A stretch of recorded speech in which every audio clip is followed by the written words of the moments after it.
ನಮಸ್ಕಾರ ಪ್ರೇಕ್ಷಕರೇ, T news Kannada ಚಾನೆಲ್ಗೆ ಸ್ವಾಗತ. ದರೋಡೆ, ಗ್ಯಾಂಗ್ ರೇಪ್ ಆರೋಪಿ ಕಾಲಿಗೆ ಪೊಲೀಸರಿಂದ ಫೈರಿಂಗ್. ಬೆಳಗಾವಿ ಜಿಲ್ಲೆಯ ಕಿತ್ತೂರು ಪಟ್ಟಣದ ಹೊರವಲಯದಲ್ಲಿ ಘಟನೆ.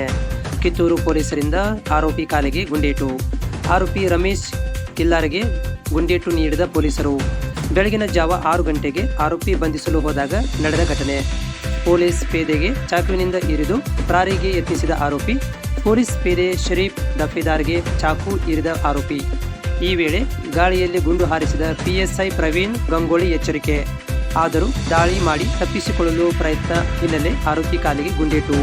ಗಾಯಗೊಂಡ ಆರೋಪಿ ಬೆಳಗಾವಿ ಬಿಮ್ಸ್ ಆಸ್ಪತ್ರೆಗೆ ರವಾನೆ. ಡಕಾಯಿತಿ, ದರೋಡೆ, ಸಾಮೂಹಿಕ ಅತ್ಯಾಚಾರ, ಅಕ್ರಮ ಶಸ್ತ್ರಾಸ್ತ್ರ ಸೇರಿ ಹಲವು ಪ್ರಕರಣದಲ್ಲಿ ಭಾಗಿಯಾಗಿದ್ದ ಆರೋಪಿ. ಕಿತ್ತೂರು ಪೊಲೀಸ್ ಠಾಣಾ ವ್ಯಾಪ್ತಿಯಲ್ಲಿ ನಡೆದ ಘಟನೆ.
ಒಂದಾಗಿದೆ, ಎರಡಾಗಿದೆ, ಎಷ್ಟು ಸಾಕು?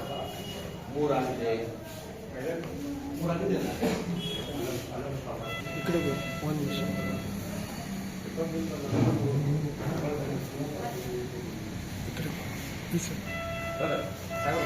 ಒಂಬತ್ತು ಗಂಟೆ